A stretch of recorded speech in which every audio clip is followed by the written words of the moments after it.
Promise News.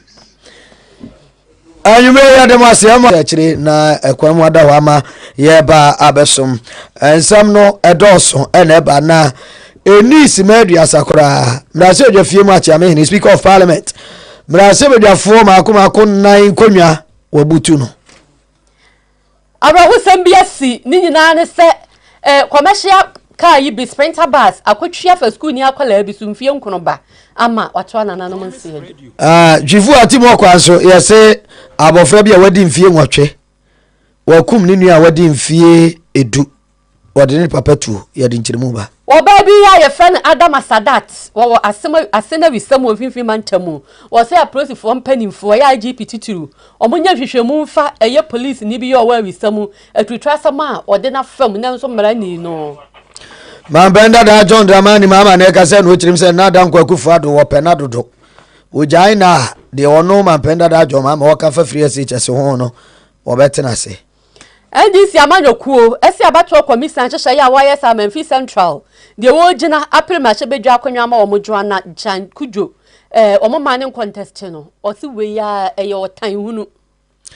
NDC fo no a no mu se abato commission wonum kwa akwaje injunction ade abeto abato commission so efa ballot papers umbe printing notice of phone hwan na ade entra yade nchiremu ba John Dramani Mahama sremu se jata na wo kiremu se wono ha Dr. Bawomi ade so ye koko wo so wonya ne level no na ye debate na na ado no wa beyi na no no ayo eni ya Dr. Matopoku prempe na ponso kasa kire se foma gudie tuo wonum aban emra na mum wonum behwe ede hihye paato ho some na fufuro bi ka we ho ene ade be so modon hwere ba akoko sister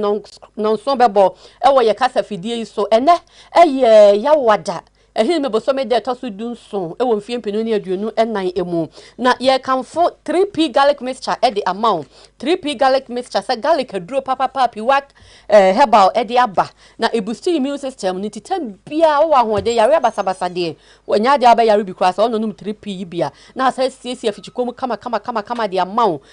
obi a wonsa no na ye tititi ana wo ye kase moroso no ana de stroke a che no kwa mani bia e hohuru ntiri ni mu kama na moja na timi de afisane ya adwuma yi ti e kanfo mo obi a esa ya 3p garlic mixture ko heba shop bia na kopa bi eto ana fra 0248928824 0248928824 eso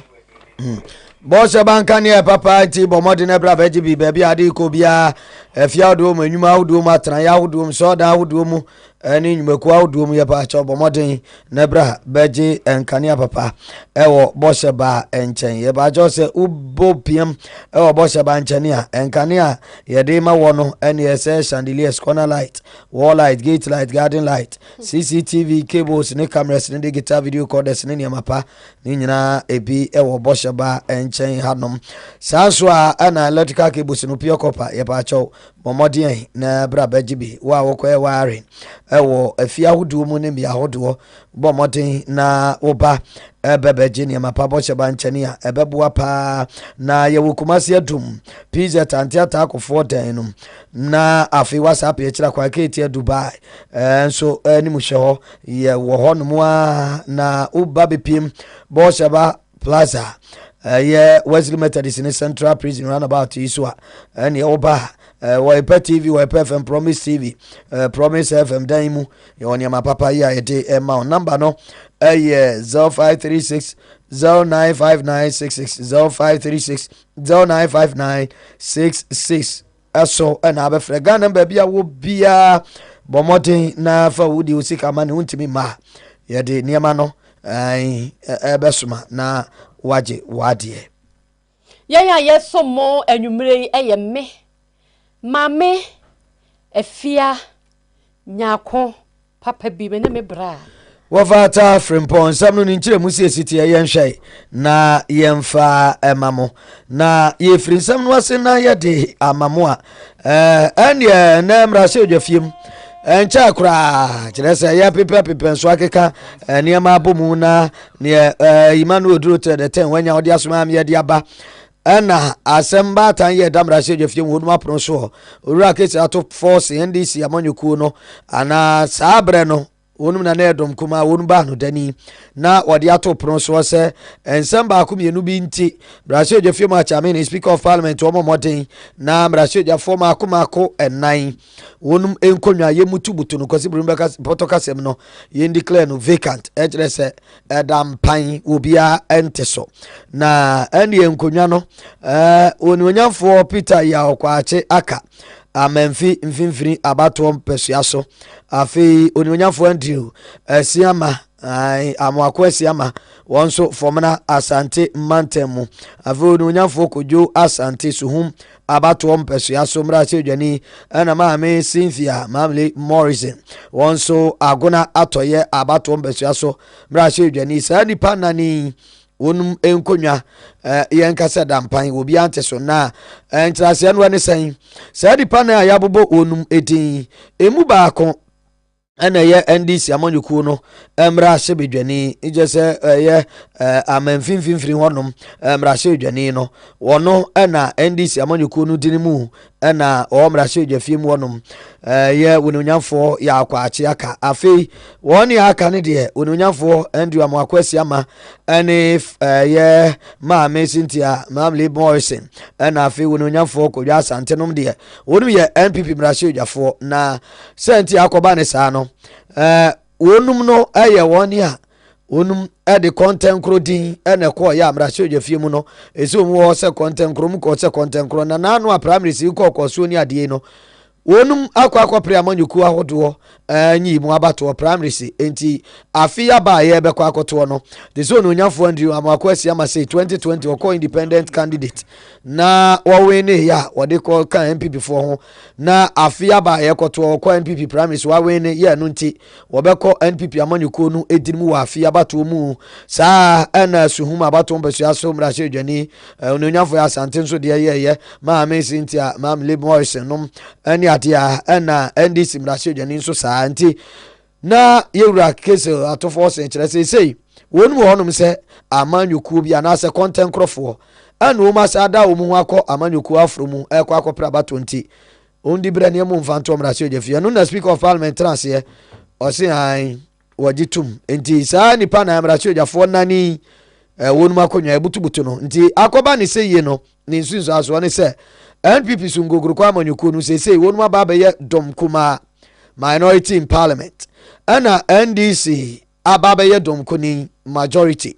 ewo mrase odwafiem na yewura babe wodi na temu ma yentie no. Honorable members, it is important to point out that the speaker is called upon by the standing orders of parliament, particularly order 18, to inform the house of the occurrence of a vacancy of the seat of a member under clause 1B to E, G, and H of Article 97 of the Constitution. Accordingly, I proceed to inform the House that by the notification of the polls, the following members of Parliament have by their actions vacated their seats in Parliament. The members are Honorable Peter Yao Kwache Aka, NDC MP for Amenfi Central in the Western Region, now referred to as an independent parliamentary candidate for the same constituency. 2, Honorable Andrew Amwako Asiama, independent member for Fomna constituency in Ashanti Region, now referred to as NPP parliamentary candidate for the constituency. 3, Honorable Kojo Asante, NPP MP for Suhum in the Eastern Region, now referred to as independent candidate for the same constituency. And finally, Honorable Cynthia Mamle Morrison, NPP MP for Agona West constituency in the Central Region, now referred to as independent candidate for the same constituency. These MPs cannot be allowed by law and my good self to continue to pretend to be representing people that they don't believe in and they don't have any loyalty for in this house any longer. Ayo, enti ano Amenfi Central abato mbeso asomra se dwani no wono no NDC amanyuku no emu afi etwa emu no umbo mafia nto ko independent afi di ko NDC na Maame Cynthia Mamle Morrison say wono no wo MPP dimu 2020 no afi mafia bo ni ade ko so promise nto so ko independent ene won sansam ni ade na aka ma o kire say saa de o so mu hwe no mu so ano na we cross carpet wo ba wi a ade chi anu ada ne ho no asa akwa omusi anu nti sa nipa nan no enkonwa bosumi ne be na otwe aka ne ekoto abai onum nyamra se odwafo biem de se yemfa nsa bosumi mienu January 7th ai yemfa bosumi no bosumi ne November December bro bosumi 51 days to elections so but me kan election say ya two we kra na mandate ne be end 7th January ai nti ebi wo mu kakra abusuafo ye to akase bo no so mama re hosam asi ewo eye gomua dabani junction wini bakaso akwantempon no so na ye wona nansa ewa homa so amane ya yensa ka kire mu a sprinter bus bia bo school ni akwala mobonse mfie nkono na nansa ebe kire mu sade ye na ma adwoe Maame akwa me je so kwa di biba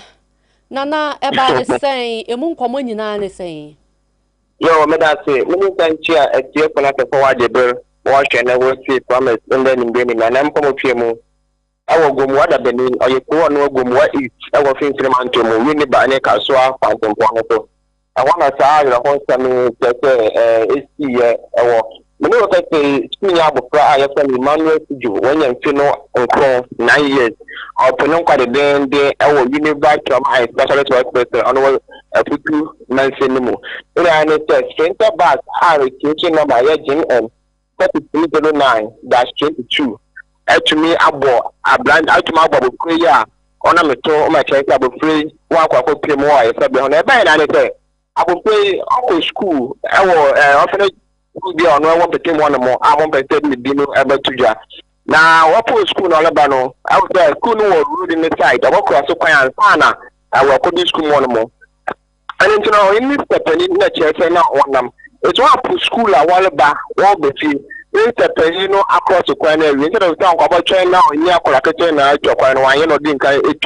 Equano. If you have a fellow to Joquan at Center Basia, within Cardinoma, 8 days, ono if you a year in Canada, Primo, Ewiba, in a chester on the call. A George Mika or Quano to far and across the 8 Quino. If I call it chocolate, in Center Basno, and a star now, no good, a quine face now. Ona msto ma chesa kasa na wobe na yati na card bia nshede ndi printer bas machi ona ntino card bia na emba ntino obiara amfa no so etino bas na akola no kwete moja epere moja kete wana bas ni we no njina like so so ebu fast kwa na nimpa 18 no mo bas printer bas ni mu no omo so prepare no ordinary adomu na ebu mo ko pie mu awo wini ba trauma in federal hospital na den ka afo so ko pie mu awo bomu apate aya ba ta bia won mo ebu ko pie mo a itam no ka say dodo na ho aka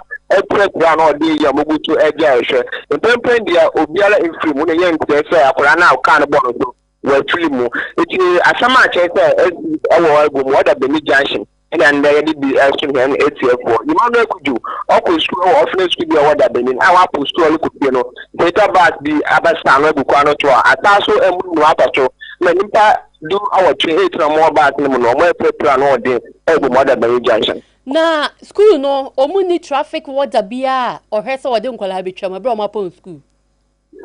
obiansa school to do o wokwa nkani kumase kwa kashimi na bonse nkwana echokwa na amu wo je ho ma okoncho traffic no ono bonse red flag wa ma so pe no bi e gno mo nkwana chumi ya na wa start de din pe ka se chumi eba no ye no obi anyi ho ta etini ka mu chumi na so mo ye pe ni gbo fo mo nchuma aya yo ho ta aya de o ta kwa no so blaba so komika o tuye pa ebi time school no mu no biara ojina kwa no wa otumi ohwe mankola no otumi echokwa ni se bia pani biri chom na kweto otumi abo mankola no echemu e mo ni topele na oni ni nam no ona akwota nkontan na nka oni akwa ni chom na so onu chemu no otuna echi na chese akora no enka no ho ona akora no se so otuma ana musuma center baati ebobo no ma akapọ ye no ya bia ba no na nansa akora no aboniti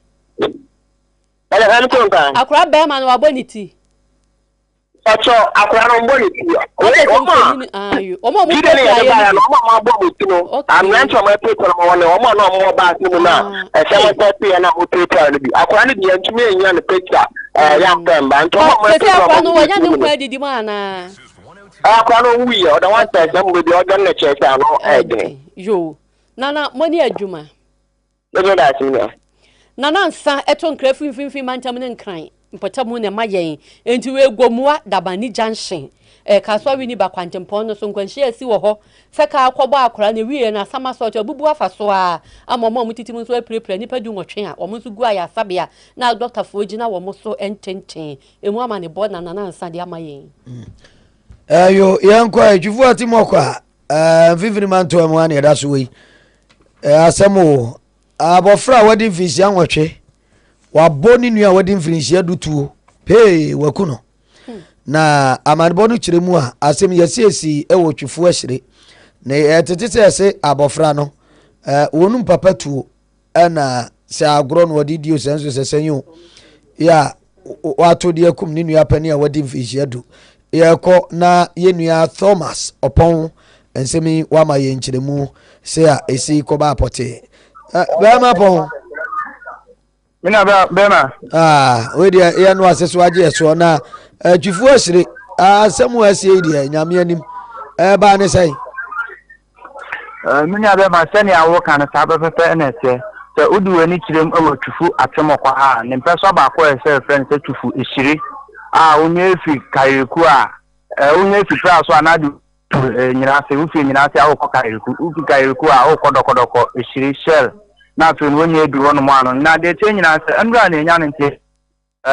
abofra wonya HS etumi eku ono ankasa ne nua ba ma wonya 10 good years na de ba enyina nse omo papa kwa efuom na emra oba ye no de ni tuo ne yeden eto ho no mo na de agbaja etu aboba no so gumu no so yeden epete bubu so ho de yeden edoto ye enu mo wono mo na abofra wonya 10 years ne di kan ekotam etuo no nto mo janye etuo no wa na ne opa be bi etuo ne yeden edoto ye na okope aduane bi so yeden udi so obehwe mpo a obo nse video ni chance bi kuresi ho no mo a abofra ne nsa ho ne nkwan nyina yeden ehwegu nte mbra okoto ho no mo na odidi na pe na ninu aketo 8 years no ekokofa etuo no ene ne obo modern de aboba ehye etuo ni mo a ne nsa ekoka bebe press na pe na sanse etuo na no ekire ninu ya be ma no sunti no ne nsa ekoka bebe press na pe na ne dima yawo ninu ya na adwe ho a che se amunu mo ho no mo na ofisro ebeto foma aje ekura ampo no wantumi anka bi amunu mo ho no mo na asamre man owo na asenso unit committee fu ekuru mo ho no mo ba tifu atemokwa no ebobo district police commander DSP Charles Adebo atin na ye ya pe no suma na mranche so monko kromo ho no monko hwe de esi ampanso omudo mani kire mo na ke asam ne no kura ombo modin etam body no na afinso no mo papa ni dindi samo hebaji okay kako be 45 good years police for so ense tumi kan na me no ka say de otwirim police for akache a omuguso omoye asam no enhwehwemu na Thomas asamo etuo ne yetuketu ana tukesie ya yinkura aseye etukase ayisi ba ne double baby frisa akura 8 years na otimi kofa abobade ahye tuom na wato no ase statement ase de tene se abofra ne bisa ne se aso etuo no atu bida ana se ne papa de no kwa na joha na wa kire no kwa e fa so to na abofra ne se da bi na emom no no na kofa etuo no mum na odi aboba ne chim na emom no wa nhye da se oto abonu nua no na emom ne nsa na koka bibia press na na che se etuo no tete etuo ya nka abomofo ene ye nananom fo ne dikọ efuom no ana omodo ko ohayo no eno na che se abofra no etumi to ya kan ni nua na wotumi efiri mu ya menua bema ya semo awufu ya ne ya kan tu a ya ma mofra de umani hunu ni ade ma ya to no jeje mu didi agoro yi Thomas opoma ne bo eno de abanti 8 years wakum ni nua pani no 10 years no oda mojam tim kaja no oda hoyi ya na sini na omo hwehwe no ya kan so obi wa yebo ni twokro san abanti ya na omo fa ne se onim so onso ni nua no ya yi owo obeba o spirit yanto asoe na mfimfi mantamo ana yeda so ejina asena wisam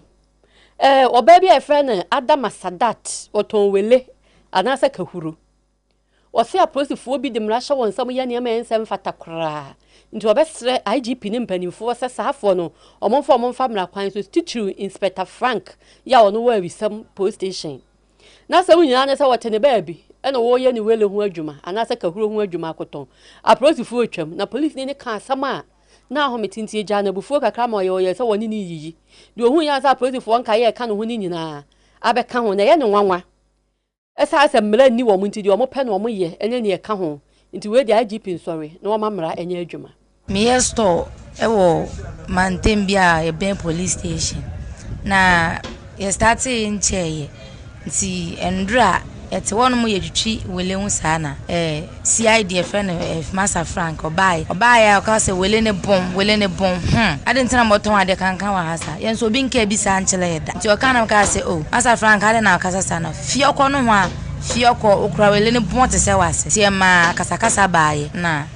kasa nti tema na odidi matem mi hu so odidi matem na mi hu se eni kwa sa wo yesa na me fa afon se mi video no nti mi video no kasa na sutwae na me de metewo nti de mi hu ya na se inspector betwem ho no ma no ka chem se me ya shawoni to ka chem se me ya shawoni na mso me ka chem se me boni dua nti obetwem no osan baaye no na obeso matare no konfla me mene se wona ose me yagimifo no na mse me de manka se we yagimifo ti ye no na me ka chem se wonja me matare no kom oso me mene na me twe me hu sei na ose wo megu ani ma asepa me pa ho mo bia behwe wo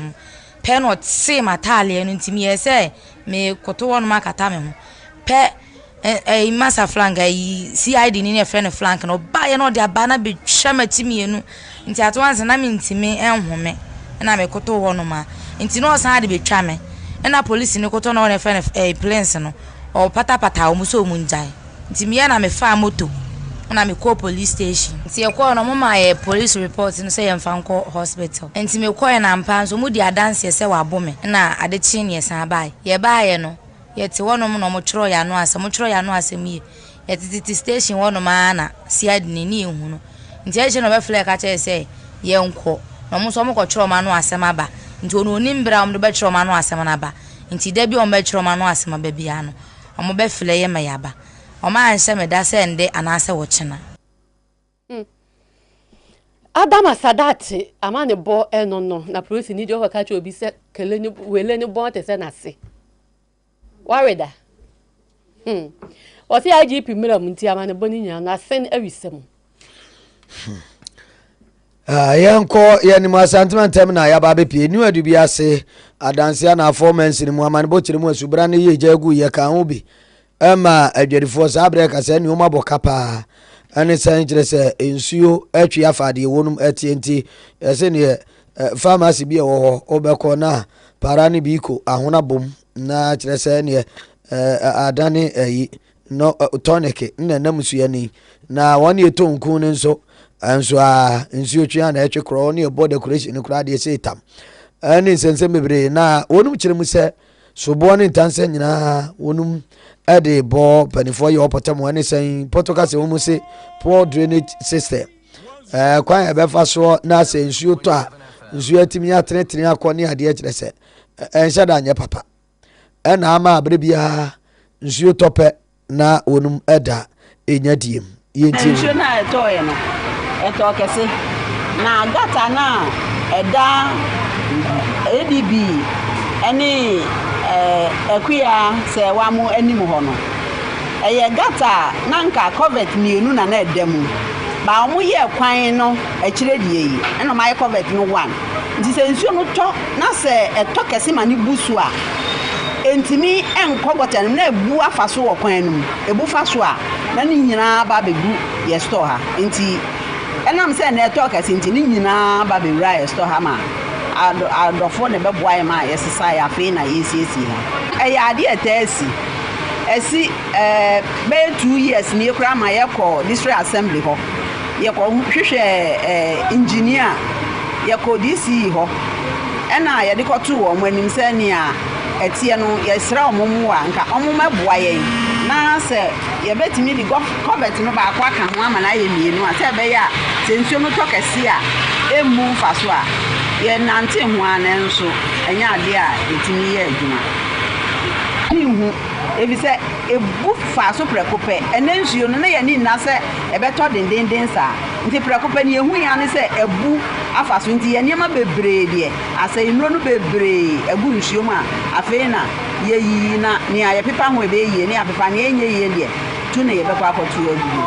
oh nsuo no mu aye no na me sha asie Mrs. Family, Mammy, ton drink in cosmetic. And Mrs. Family, man, na brother, I catch me saying, and so neighbor, Paconia may see from be a sisro. Be by being chained to me, you have suggested it's here. Oh, at once I mean, we understand so the free animal. How do we deny a map? And I'm cried, dear, Miss Sabia, the good got a room. Me fridge back a cannot toy me near my sister me drink me so na I say na in so room if I shave it to me about me care cost fridge in the crab me Tony almost 3,000 yo new do be say e phone be no National Democratic Congress NDC amanyokuo no penny ya wono wa Memphis Central ena KaseƐ na samu nyina ne se abato komisa edi koto ho ma menhwe woto agro bi di wo ma enti ase nim ni nyina ye de wo gina premier hye bedwa akonwa wo Memphis Central abato mpesua so ama NDC amanyokuo no Madam Joanna Jan Kujo ya abato komisa so mo disqualify no se ontumi nyina no eno na ama Director of Legal Affairs ama NDC ewo mpesua no so Owura Godwin Eduji Tamaklo Aba banti be chemu say enjina so abato komisa so wo gina so e de yi Maame na Afia mu no eni ho biem na enyina nsuo kura anim ene say 2023 no memu ena na nsensem e wo honom ya ekwokoto na injunction e da Maame no so enso September 2024 mo wie bibia asesem ama se kura de asem bia ni court biem ti ya dan ena abato komisa aka so okogina asem dada no so e de disqualify Maame no no I say electoral commission at the practically in our share is dated 10th October. Can you imagine say electoral commission actual letter dated 10th October? Momodi atuo mo e say emre back so that you better say enya dia NDC amanyoku ewo candidate for the Maame Central constituency. Na yeye mama ewo sanyo magwenya no se otro ohwe character na samotete etro ye na your okay na no say attention has been drawn to an injunction. The date of the injunction is dated May 2024. Meanwhile, electoral commission and KaseÄ supervise say the rebrand of the prime minister echo so on the 8th of September. The electoral commission district director for Maame all the supervising, you two abandoning the result declaration form. On one day, they sign the pictures now. Why you sign your way in what's happening so grandma a candidate as a filing the nomination? What the nomination? One day wow. The statutory declaration was subject on the tax clearance certificate. After a month, so we do some more. Over the trail say your attention has been drawn to an interlocutory injunction. Completely mischievous. Now the one said injunction not ordered out. Meanwhile, as late as September 8th, what are they supervising your election? Yeah. Now said you the purple one and how they do sanamon. The purple one who be do sanamon. Enti de Owura Godwin Eduji Tamaklo wo kanyanse ye chiriko kwa ye ni ne ma na May 2023 na asem ho e wo court aka asem ni nyina awie bibia to atwa ama September ya 2024 abato komisa wa na wabeginam ama ma be elections no na afi e ba ne se na asem Maame no wontimi mani nya disqualify no na chese de wo kan no senti asie nim na abato komisa ne kire se anwum na disqualify no na secondary high court na de krata abre wo mu abato komisa se Maame no enya de se wo mbetumi ede no aka hihye ho se wo ye NDC amanyokuo no ba wonde ne kɔ abato mu afi amanfi vinfina abato mbesua nso abato komisi kiremu se high court no secondary high court krata wo de bre komisi no high court no e de ato abato commission no animu se maame no ne nsem bi ewo high court no anim ya wonum ehwe aka aba NDC foto enimu aba ne ade ne mu nsensem bi ewo court wonum a wonum ehwe aka nti yenka nwie ye no abato commission entimi mfa ne se wono na ejina NDC amanyuko no anem ewo abato mbeso anso afia abato enu nti ena wonum abato commission so eni omu se court abeka se dia wonum entimi mfa maame no enka wonum enhyehyɛ ho ene ade nti ne wonum so ayi no asi nkyɛn firi se court se ensem bi teta no a abato commission ntwɛn emu nkanwi ansa na ensem we no ese abato ne so akakra bi na duru abato commission kyerɛ se enche wono nkrata ya yɛde bɛkɔ akoto aba ballot papers no wo sha ase abetwa wo be print ene ade nti ekoba ne se ya na kyerɛ se sa abato mbasu anso no ene asembe bo se ndi se oso mpo bi ufura ne mu ya ade ne kɔ na wono nanim eba mrahye bedwa abato krata no parliamentary ballot paper no weso no umbepo obi di nakɔ anaso mbeka asem na wie ntem na maame no ene senso umbebo afa NDC for so ho ne ebeyi NDC ne afiri mu sesane o abato commission so obe ne printing na eno nso no NDC for so ma court yo ma sa akwa jinjanshin ede to abato commission so se nyame adom na ne print ne duru ho no nya ne print a amanfi central ho de ne de ma won print free so mu nyamfa o mu de ma oti maame no disqualify no ho nsem yenka nwie NDC insanse san no yenka se etie ko ba so o print sisi ya je se abato commission no obeyi maame no Joanna Jan Kujo afri mu esa NDC for nti printing no obe print ballot papers ni ade ene order of poll baabi obi beda ne ho ahwan ni nyina no yemfa tabo ento abato commission so amemfi central ho ansa kosi NDC for no ombeka omunsem nyina wie ora fififi avekwate church of open NDC yentie no. The NDC actually has gone ahead. And this morning, our lawyers, in swift and decisive action, served the Electoral Commission with court documents on a motion for an interlocutory injunction. The message is out loud and clear. We will not allow this disqualification to stand. The court documents have been filed, and we have secured an injunction to restrain the Electoral Commission from printing ballot papers, from issuing notices of poll, and from taking any further action towards the election in Maame Afia Nyarko until this matter is fully resolved.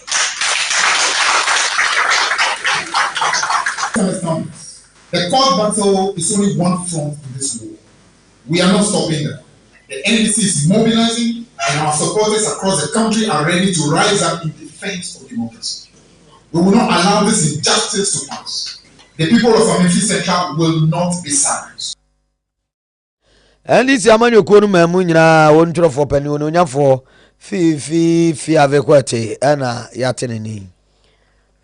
John Dramani Mahama Sremu Sejata ya otu Frank ama National Democratic Congress NDC amanyoko na aba abonti beyi nsama no se ono opo obi de ne ho atoto ne ho so ono ni bedi ano baba ya ano mo beye debate ya enya bawomia debi kra o se bawomia wo bibi ya economy no mani fikase no ma na tete apra pansam no se de o she Ghana fo obodo no ho adwuma ene wo so ne Ghana fo beye debate na nka onye debate pompa ho achewo ese de o kan ye no wantumi anye we nyina ya anu yie ene o de mana na adoda nkwa akufa do woni nsam obe kan ye ese jo ma suro ba womi anti no pese onye ni beye debate no ene o beyi na no se ba womi ade so ya abobodwo bi. This morning I woke up, I was looking through my messages and I saw Nana Akufo-Addo was asking me why I was refusing to accept to allow it. It's also taking part. Okay, what happened was a mouse just ran from under the dais and then made its way through the crowd. It's also part of the NDC, it's an NDC member, so he came to take part in the rally. Nana Akufo-Addo was asking me why I'm refusing to debate Bawumia. So part of the NDC, it's an NDC member, so he came to take part in the rally. Nana Akufo-Addo was asking me why I'm refusing to debate Bawumia. You know, Bawumia doesn't deserve a debate.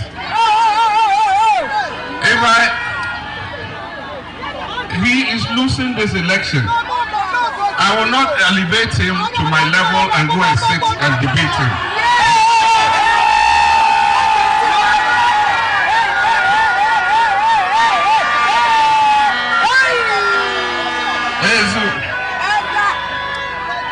Their campaign is failing. They have no message. And so he wants to be elevated to my level. No. I know my level.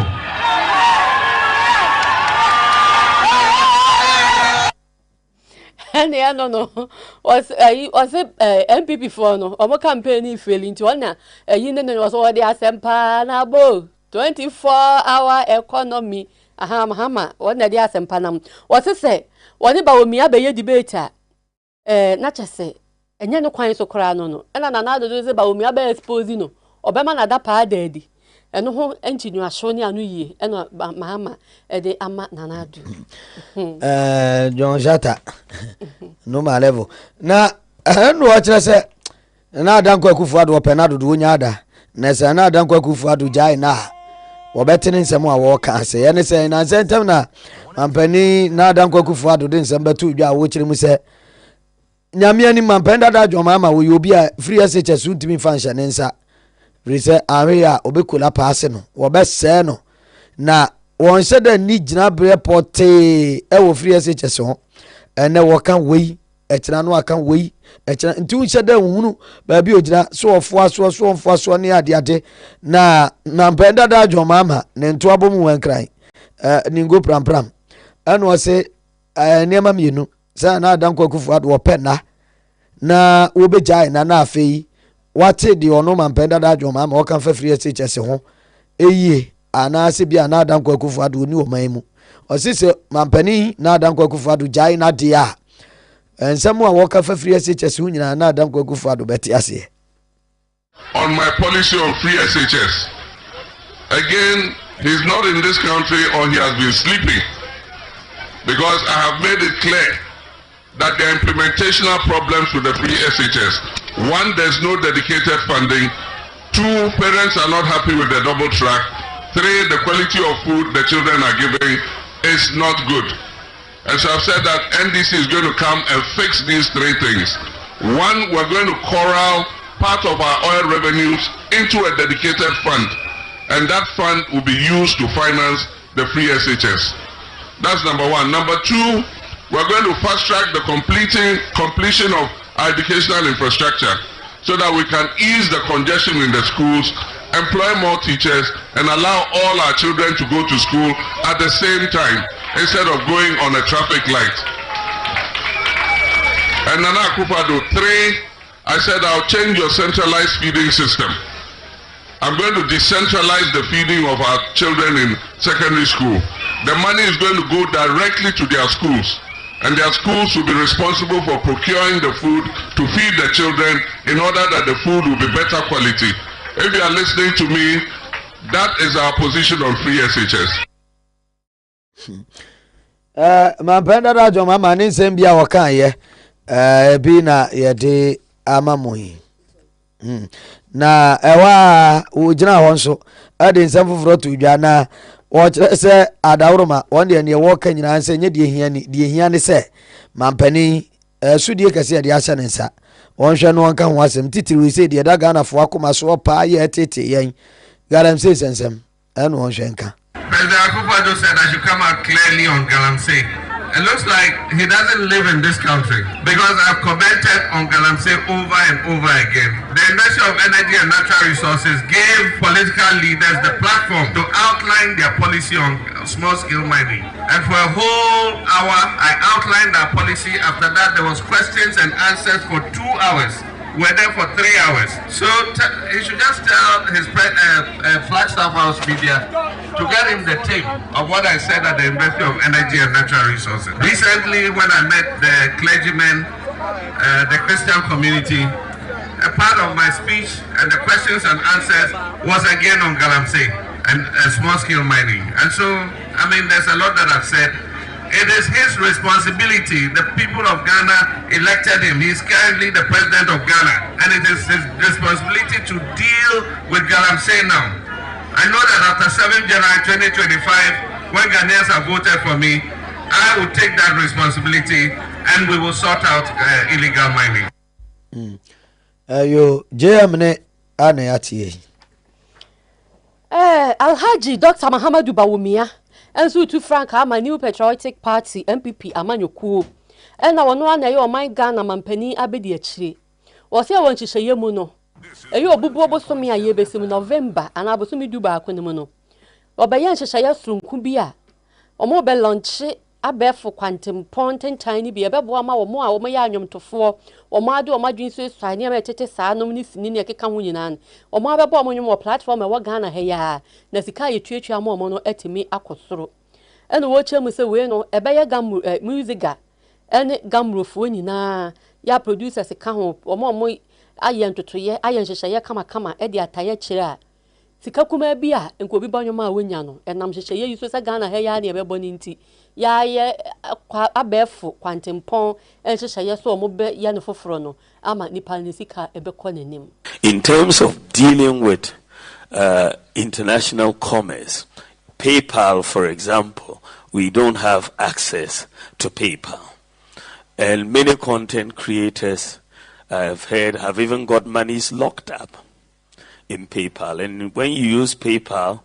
your money actually sits outside Ghana. And so since around 2017, 2018, I've been engaging with PayPal at the very highest levels to say, look, Ghana, we're doing so many things, but we seem to be blacklisted. They've blacklisted us in that sense. But, you know, I was teasing. I said, how can you have Nigeria have PayPal and we don't have PayPal? And so we had a good laugh over it and all of it. But in all seriousness, we've been trying to get Ghana to have, you know, that blacklisting taken off, and we've not been able to be successful. We've gone far, but not quite there. And so one of the things that we started working with the Bank of Ghana and Gibbs to look for alternatives, so that because once you are producing, you know, content, music and so on, you're getting paid and so on, it's very, very important, and how you do it. So we are coming up with an alternative of sorts where we have got an agreement to do cards which are co-badged. So MasterCard, Union Pay, and Discover have all agreed. So we will now be able to link the Ghana Link card with MasterCard, Discover, or Union Pay. And so that you don't need, so that when you're doing international transactions, the Union Pay, MasterCard, or PayPal will kick in. And if it's the domestic, the card will be used. Alhaji Dr. Mahamadou Bawumia enono sheshaya ye omobeye edi aboa adwomtofo ene omo yisi ni niam etete saa no amomo ankasa ene omo sika ebekosoro wo mayimu abefo kwantempo sheshaya ode ba no ehun amane bono no ena na tu apemu Dr. Matthew Poku Prempenapo so wode na mu no chirem se wonum aban ne ba foma gudie tuo nyaade so mbeba bebra ose mine de da bi o manganem entimi nya adwuma se yesi yabra foma gudie tuo da bi nemum hyehye pa no ndi ebegu ho wo kirem se foma gudie tuo no enko akora no sika de bre o mangana nya no bi ni nti ne wonum ebe ne se o mbepe kwa ne yebefa so na yetu foma gudie no ne nya sika de afrim na afi sa bre kro no aso yape kwampa yebefa so na obo ade atra ye ne bobrim ne pa kwa ebre tuo ase ni nsuo ane ade de yakora na yense no yenti Dr. Matthew Poku Prempe pact that part is being outside say illegal mining, especially mining in water bodies and forest, is a no-go area. The tree nya say agudie ni betu ye bekoswe tu ye betu ye nya tu adwuma agudie ne de ba ni sika de ba oban no go for you go for result ye be lie every time agana si ni ma ye du and ko ye betu acheche say nya time ne ko exchange rate now China. But why gold? We cannot neglect gold in the economy of the country going forward. But the best of the kind of tree we say, yes, see a good year, the because we mom yen to no sum and a young to no quiet. Yet this is a baba at share and crofona eco to a good year. Community mining, small scale mining, and this is a baba yama for the papa would be true. Now yet me ask our restore environment. Dr. Matthew Poku Brempe, NPP, Amanyuku, Frank and him for to apem with your animate and the attenini. Electoral Commission of Ghana, your man Yabatro, as you know. Edia to just a few Yabatro, no better of fine. Na, Ebeka, Abato Yatoa, Edia sum drientia seer, no more that of fine, no Ehubi. Deputy Commissioner Emma Corporate Services, Dr. Bosman Asari, and now what didn't send you to a bra. Said your bayana fee, your two abana, about to brenimu, any atu abanachi every no shayana any more media guna quemu, or more power to my yokodeu, and now a Center for Democratic Development CDD4, a power to mano, and no caucus our CM. Ya watch him so much as I cry as I feel, and quite a national near Kobo anyway. Regional Bia, regional capitals, and a region Bia, ever bonnet dear, ever honum. Ya o didi say no betumi aboa panja manyoku ne hwe esa region bia constituency bia so no omudi agents be kwo no de wa wote ho wani sam no wo hu ansana abato komisa no age ni nyina abom 40,975 polling stations, out of which 328 of them are for the special voting centers. The special voting will take place on December 2nd. So we are going to use 328 special voting centers for the special voting. For the main elections on December 7th, we are using 40,647 polling stations. And for each polling station, the commission will deploy 5 officials, a presiding officer, a ballot issuer for the parliamentary, a ballot issuer for the presidential, a names reference officer, and a verification officer. So at each polling station, we are going to have 5 individuals. And there is something new we've also introduced in 2024. For each constituency, we've employed somebody who is going to work as a collation officer. The commission has noticed that 2 days to the elections, our district officers, returning officers, they don't get to rest. And these are the same people who will be doing the collation on the December 7th. So we've decided that let's employ people with statistics, mathematical background. So for each constituency, we are going to have someone who will support with the collation. And at the regional level, we are going to have that. And when you look at the structure of the presidential, the current CI 127 allows what we call regional collation. So for the presidential election, after the polling station, all the results from the polling stations will be taken to the constituency collation centers. So from the constituency collation center, then all the results will now go to the regional collation centers. So what the commission is doing is that we are going to announce presidential results for each region. We will announce presidential results for each region. And the parties are well aware. So at the polling station, the parties will have their agents over there. At the constituency level, the parties will have their agents. And at the regional level, the parties will also have their agents. The commission took that decision because we want to increase the level of checks and balances in our processes. And in 2021, we did that. It certainly supported the process. Dr. Bosman Asari, one Deputy Commissioner in charge of corporate services or Electoral Commission of Ghana. Maso du bia ba to embrace ya so mra she dwane wononya for ya Frimpong ado Messi Ogunde. Wona ka se o kirem se apomden mapa ehia ne pa wona ba to embrace ya so na nsemi odi to dwa ebra manso ankam health center ode niam ahodo bi te se empire ma be koso awo ene ceiling fan ne afi drips nsuo ya DCC ayafo so ne ho niam ne ade no odi bebre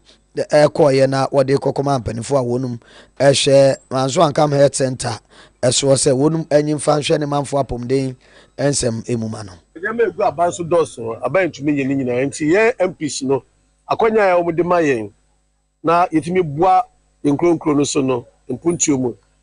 bebe hum bibi be hu de wa ha no nam si no ade we de ese bitu ho na mo na kromo ani bi so ya assembly member ewo kwada so onu me ko honto kwasa na me ka tell say we see abotre na ye provisions our national health insurance scheme maybe I would demand MPs here they support health facilities or district. My provisions be we will see about any district health director also D is our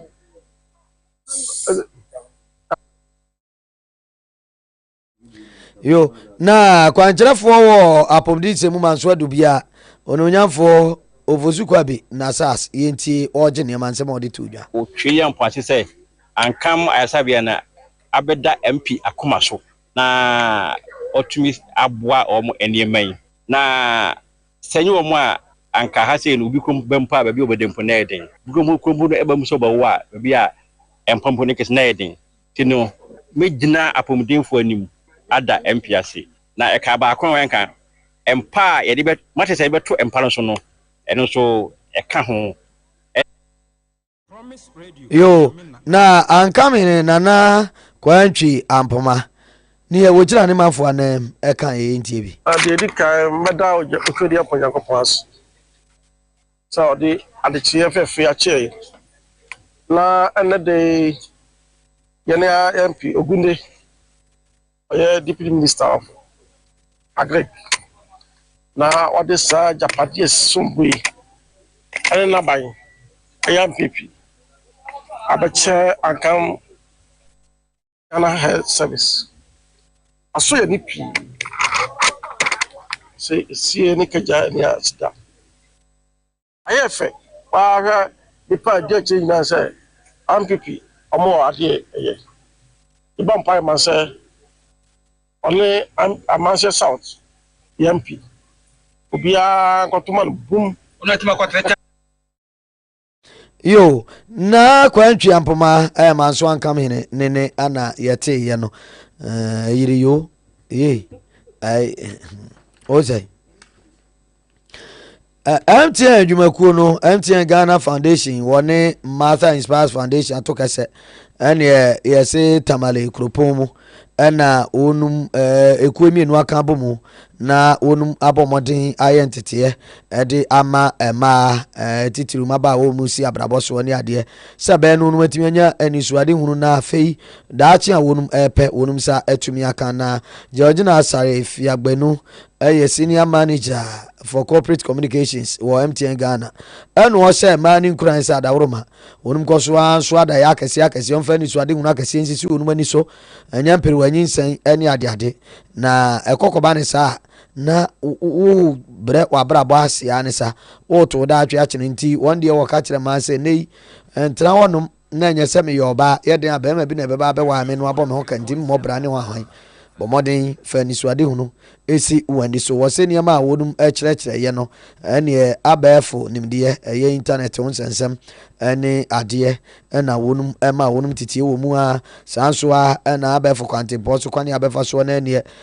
watete oba waye ohwefo na ba tan nhihia hodo ye digital parenting strategies enso wo cheche nyina bi wo hono a ahwefo ne abatan ye ba ye nyina no so aba abaji nimude na wonum ede ko akohwe fie ebusua na watete wo mofra na daachi wonum so atimi aba abebo brapa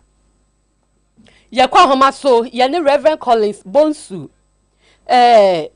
wo ye leader and founder Emma Holy Calling Ministry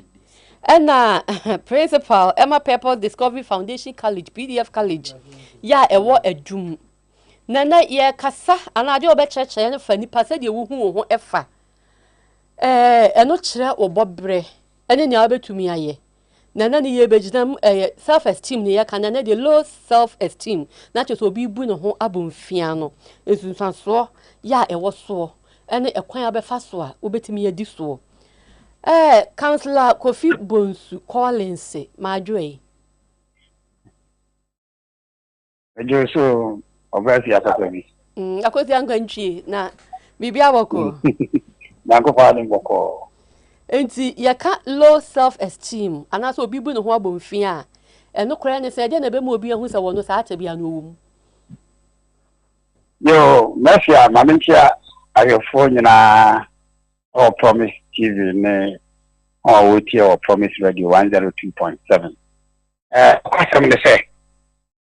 onyame nyanse mu no obi asonko over 8 billion people around the globe obi a dance na suban ba kwa ya de bobra anase nyame aye me se enipa bi ese oju ogutumu na nyame eye nipa se everybody needs somebody obi ahia obi na onyankopon nyansafo se he has not given everything to one person on fa bibia maame kofi bonsu ana o mafia ana menu ya Wofa Atta wona ati bibia anti at any point in time say obi bua wona so obua obi na ye ka ho asema ye self esteem say ubajo ho atum obra akwantu mu say wo ye obi wo so betimi abamfaso enti ya so mo ani je ho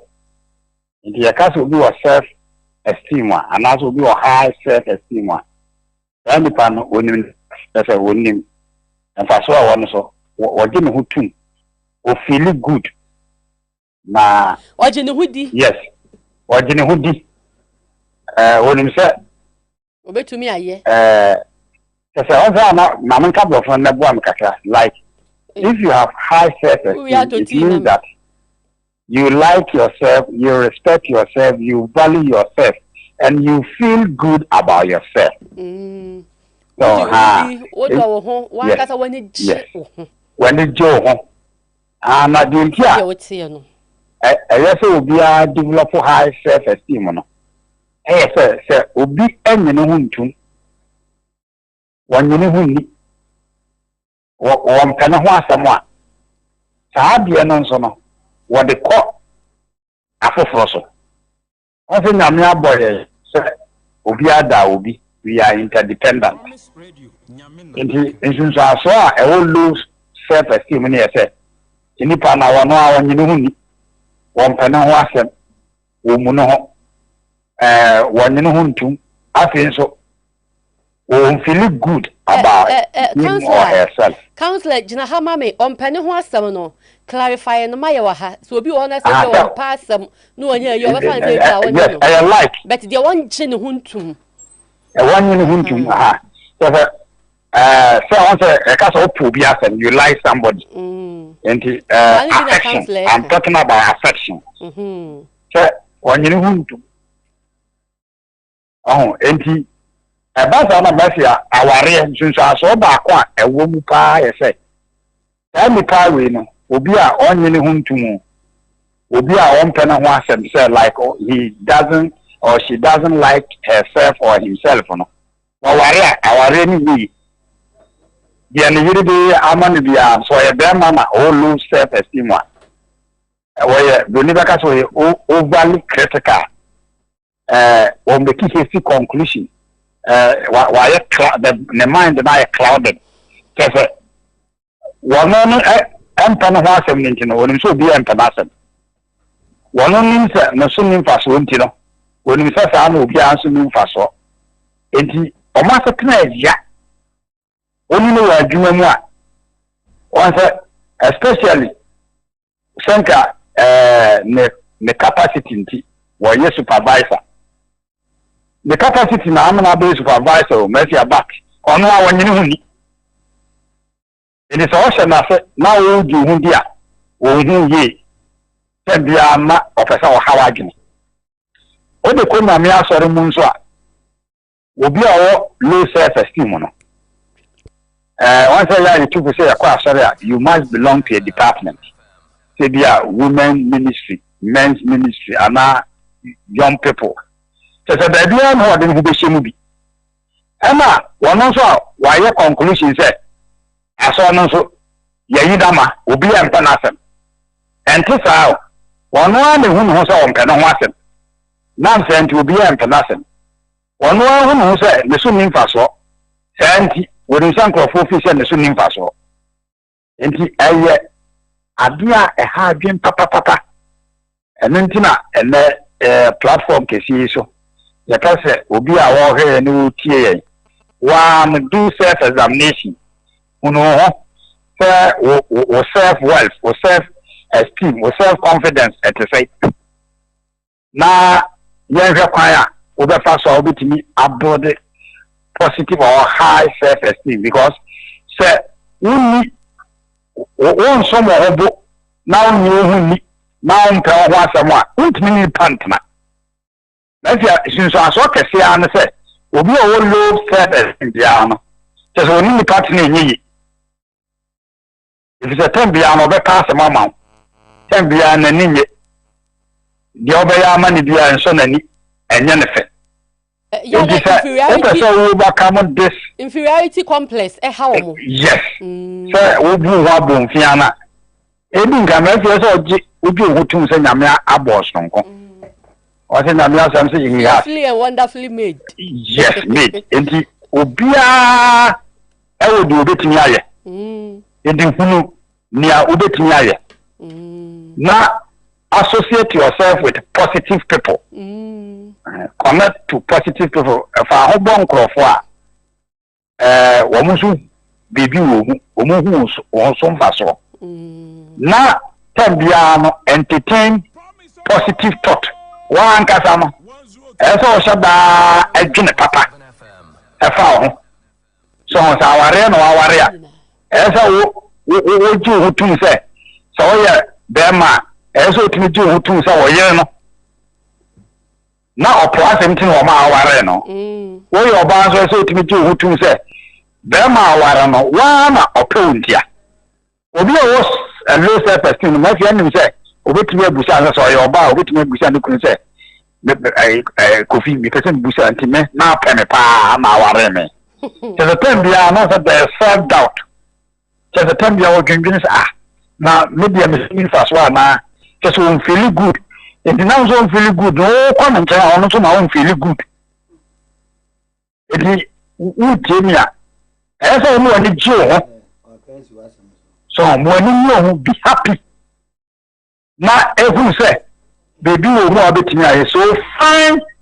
what you are capable of doing and then do it. Well, if you say, do it. So person you teacher niya. Go to school. So person usia juma. The person you be ama. The two so ubetimi aye. Self belief. You must have that confident. So ubetimi aye. Intima obi emu wa bonfia. But mafia the American DSC in country obi a low self esteem no. Aya no de kosa amanfo. No fee say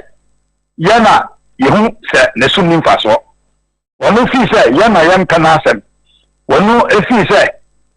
Yam Debbie, and yes, I because one low self esteem. No, 1 hour trap that thought or you entertain as again say, and Crawford who's I. No more be a who's I. So now, Mintu Yanso,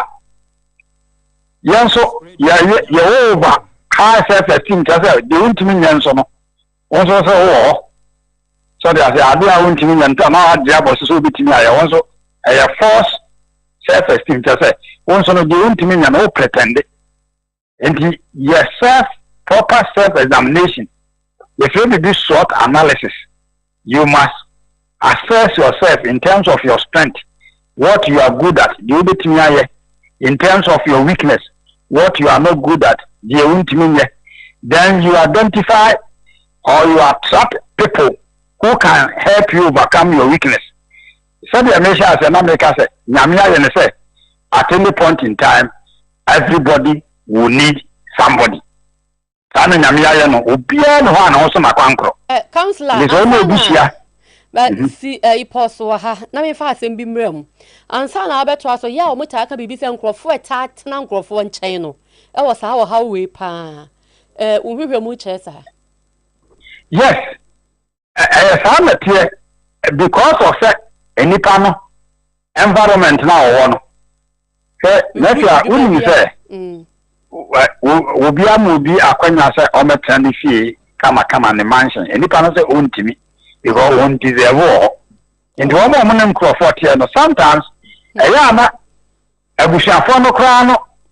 enye o magin say bi o mu be treat o mu different from o mu children but sa no magin ayo o say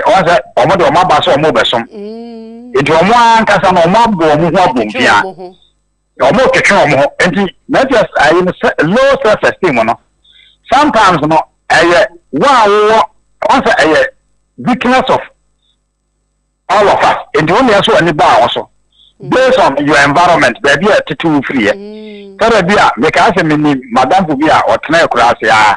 and oba crew in the secondary school days no school akwa no make na any first class school no more classes it no good ho bo via enti more exercise any otumi ye enti master na o kire o no baaye no once o koye wo presec wo atimota wo prempe college o pekuar college school so akesi enti wa no teacher ni be no so ko school bai e wa no ka school o class school no anos we are there like on to mo po aye no ka sa we are there se wo mo ko schools akesi na fe na building the confidence enti maybe as we busa sa asem na sa na tie se wo mo wo mo nko 40 no one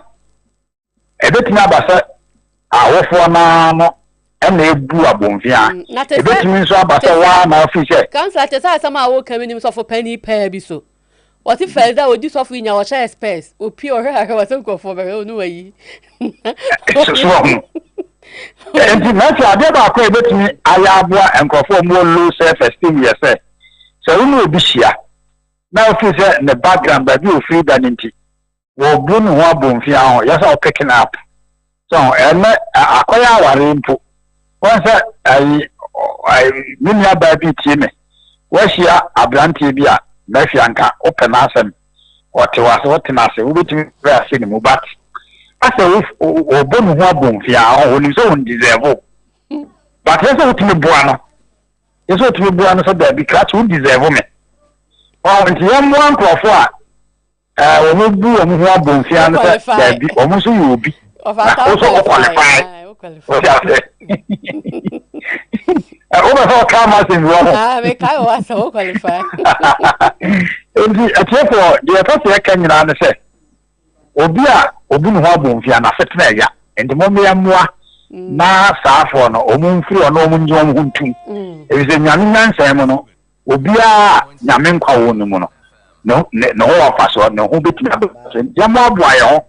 na. We shouldn't look down upon others. And yes, Papa. Oh, not your boy on a boy. Hama will be also a bampaso. Na boy bushia, a boy, your mind, na a boy, you are saying, Yamia, and Yamuyam. Titu, Yame, I saw them. Yapa, sorry. Yamwa will be not do be a bit maybe, and won't you mention Yamia and Munyam, and Crawford, a boom fair, oh, Yamifi, as I am what. Emma nyame simupo ene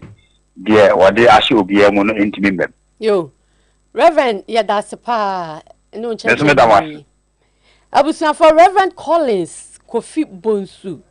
Holy Calling Ministry and Pepper Discovery Foundation College where dum Hapa Road or you can defo awada ano or your life coach or your business coach or your marriage counselor and ye no edim komo Krofama how do so ana ye kwa kutuapo na yasoso na Israel ne Palestinian to kwanu gusu aye ekoso na manbo chirimu ese Gaza tifi wonu mbaabi suku dan bi a ese won ye de ama atu kobra fo se won ye okomu onum enwa aka adwa mu ntina mobra ne ade no Israel akoka onum achire homa koja atopa ye de egu onum ama ye kasai ese nipa bedu nwotwe na aduonu nwotwe mum 28 na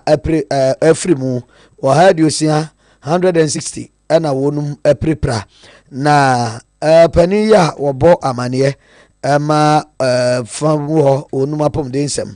ora medhat abas no chirim se nyamye ni nukurani we de Israel mom de um se gum ti papa na sabe we eye enipa ase wreto pa na wo se wo hwe sade mofra ane wo manfo mpani wonum ahye eje dere franam so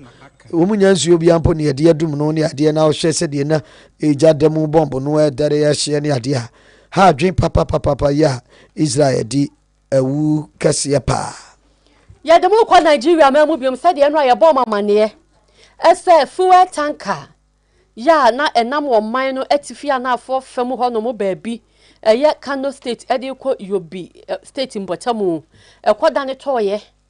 ema fuel na eso no manfo no yes o mo kwatwetwe bi a chese eja to mu a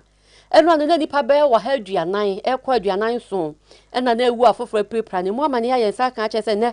nipa wa ha aduonum enso ena efrimu Ahmed Idris ya oye Al Jazeera nsentroni Abuja ena ode betu dwa wo cheze nipa be bro wo ha ena omo so prepre mo ode pa omugu aya sabia doctor for ejina won so enchenten na kasamafo ema prosi adwumako wo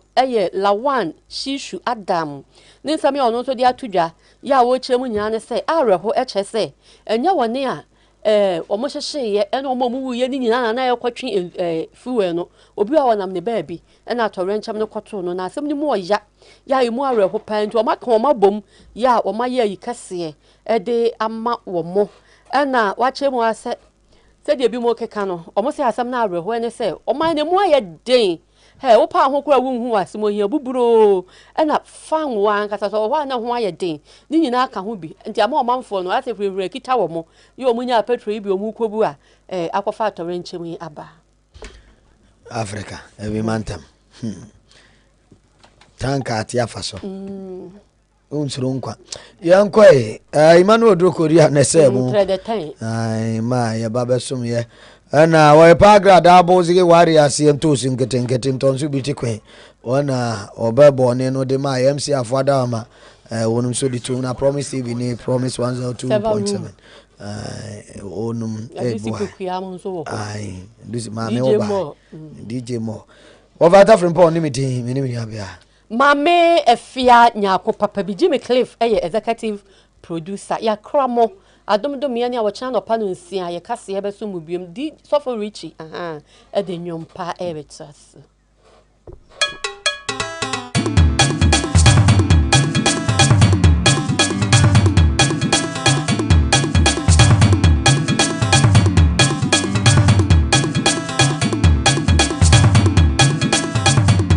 Promise News.